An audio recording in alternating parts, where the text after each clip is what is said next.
Part 2.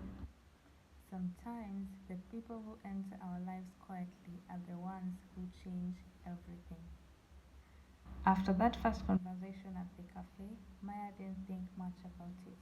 It was just a normal interaction, or at least that's what she told herself.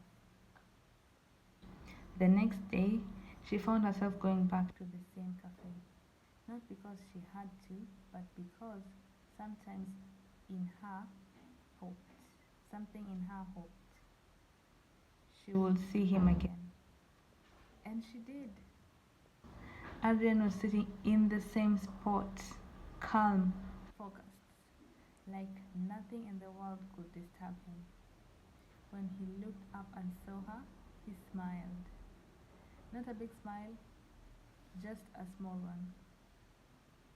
But it was enough to make her feel noticed.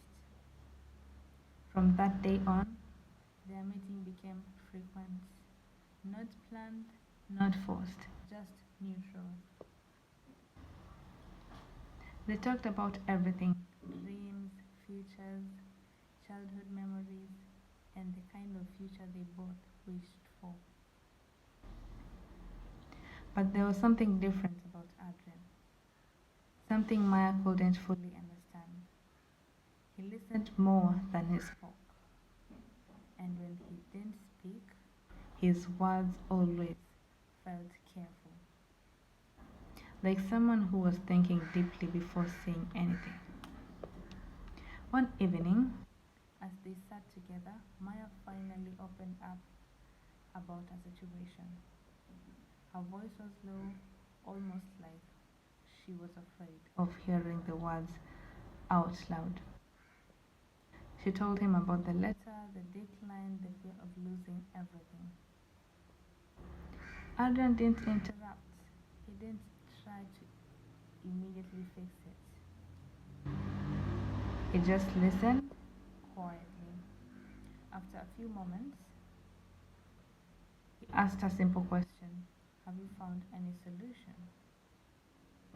Maya shook her head slowly. No. That night, Adrian couldn't stop thinking about her, about the way her voice trembled, about the way she tried to stay strong, even when everything was falling apart. Because the truth was, he understood that feeling more than she knew. Back in his apartment, he sat alone in the dark and file lay on the table in front of him. Sorry, medical reports, test results, a timeline. His conditions were getting worse. His condition was getting worse, and time was not on his side.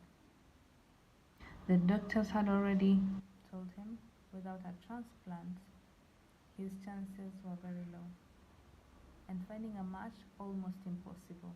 But then he remembered something he had seen weeks ago during a routine company screening, a list of names, and one of them matched perfectly: Maya. At that time, it was just a name, just information, nothing personal. But now, she wasn't just a name anymore. She was real.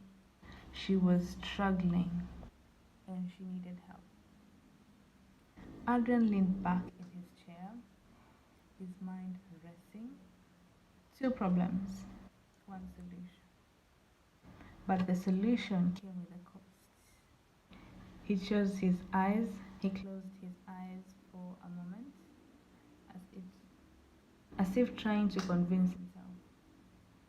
But what he was not to do would change both their lives forever.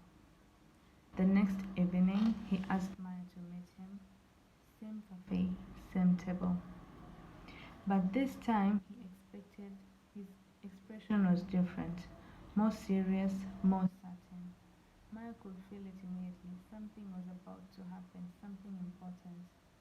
Adrian looked at her differently and directly, took a deep breath and said, I've been thinking about the situation. He paused. Just a second. Then continued, what if I told you there's a way we can